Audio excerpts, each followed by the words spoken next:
So a deal for the U.S. debt ceiling has been reached. It has been agreed upon by Speaker Kevin McCarthy and President Biden, and now the two of them are trying to get both houses, the House of Representatives and the Senate, to agree to pass this bill sometime this week.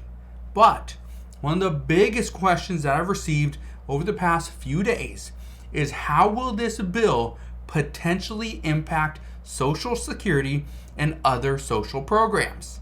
Well, that's what we're going to discuss today, because Social Security will be impacted because of this debt ceiling bill that has been approved by Speaker Kevin McCarthy and President Biden.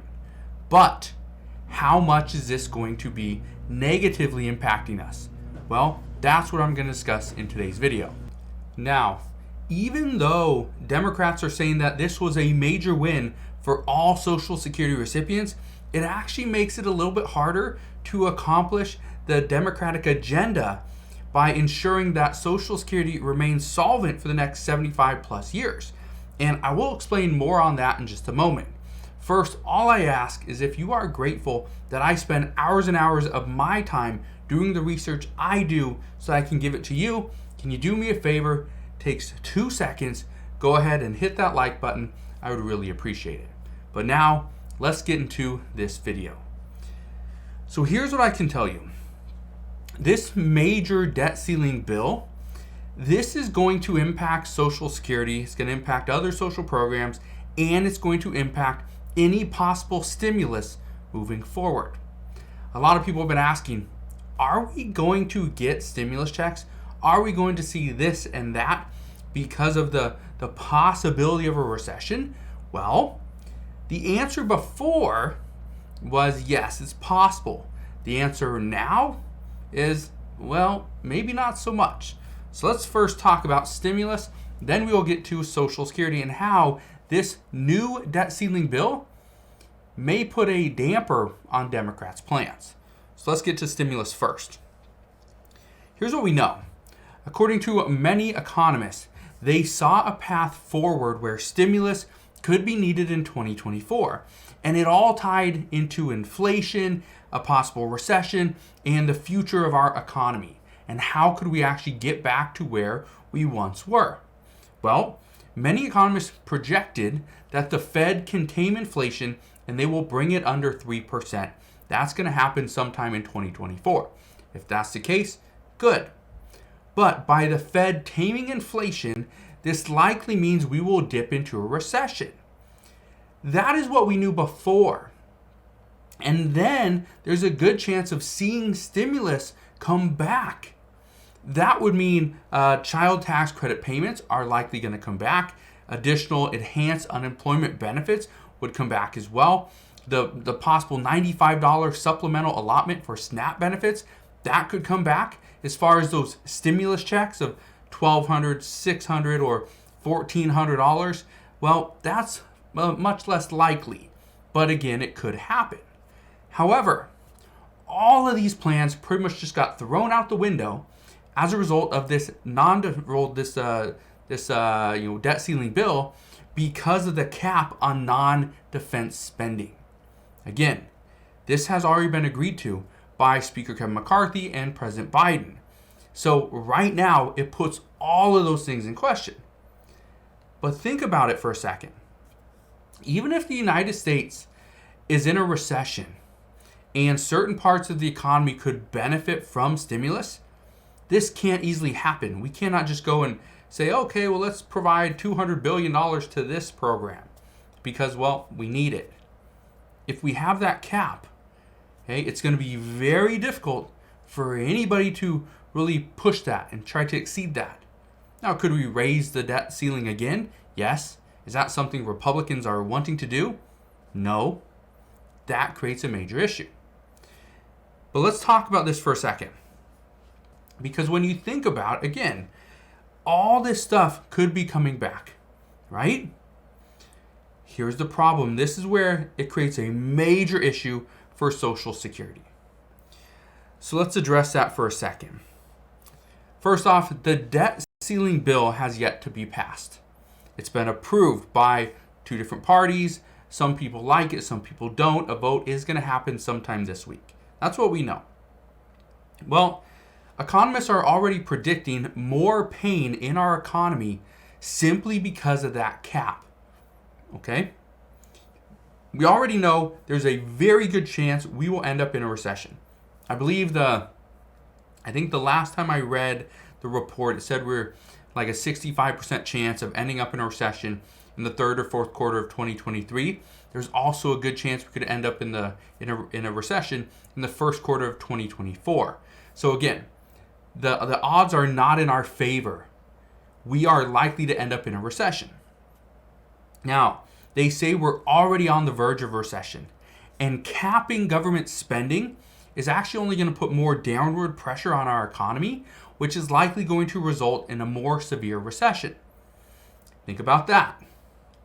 Now, what happens in recessionary times? Well, our government tends to provide incentives for spending.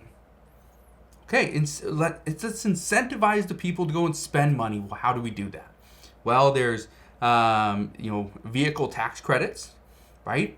They've also done first-time home buyer credits, right? They've done a lot of different things.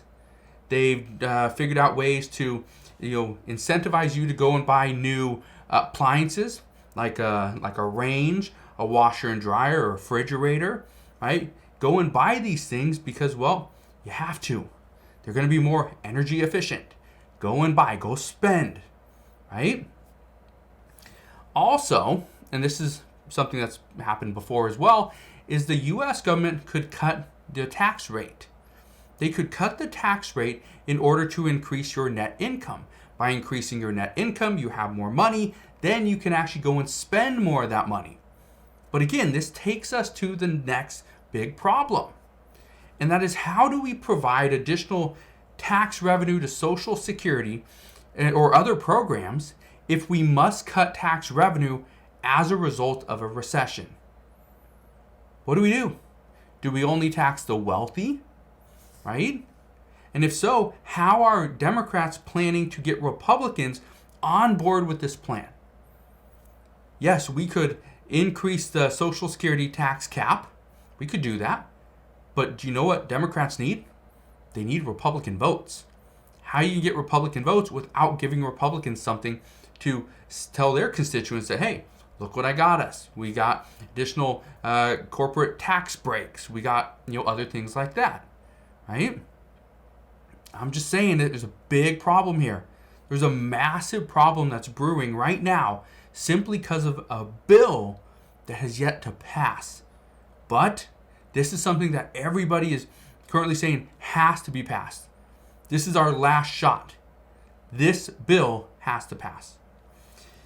Honestly, I'm not sure exactly how Social Security is going to be addressed properly when there's new hurdles being thrown in its way. Which brings me to the next question, and this is the next answer. This question I get all the time is, when will Social Security recipients receive that $200 per month boost that President Biden promised? Well, this is where things get very tricky. With a cap on government spending, getting an additional $200 per month for millions of Social Security recipients, this is now being considered, reading one of the articles, the lawmakers called this a fairy tale. This wasn't going to happen. So as a result, and again, this was a promise from President Biden, but this promise is not going to be fulfilled during this term in office. Now, if he has a second term, maybe, but if he lied about promising $200 per month to Social Security recipients, how likely are they going to go and vote for him if he didn't do the one thing that he promised for them? Well, that throws that up in the air. But this is why this is a massive bill. In size and scale, yeah, this could add trillions of dollars to our national deficit. But the other problem is it's now going to create restrictions as to what Democrats or Republicans can do for our economy if we do end up in a recession. And the likelihood of us ending up in a recession is actually higher now than it was before, simply because of all the different hurdles we are now putting on the economy. But again, let me know your thoughts. Do you think this bill, and again, I'll be 100% honest, we have to increase the debt ceiling. We have to. As to how we do it, what is included in this bill, that's where Democrats made a big mistake, is that they waited. They waited until 2023 or now to try to address the debt ceiling when they had all the power back in 2022. They could have done it. They didn't need Republicans to do it, but yet they waited, thinking that this was the best thing to do. And now we see, well, they might have made a massive mistake. So that's what we know at this time. This deal is going to impact everything. It will impact Social Security, social programs, any future stimulus. It will impact everything. So again, if you have any questions whatsoever, please ask your questions down in the comment section below. Again, thank you guys for watching. Consider subscribing, and I'll see you guys on the next one.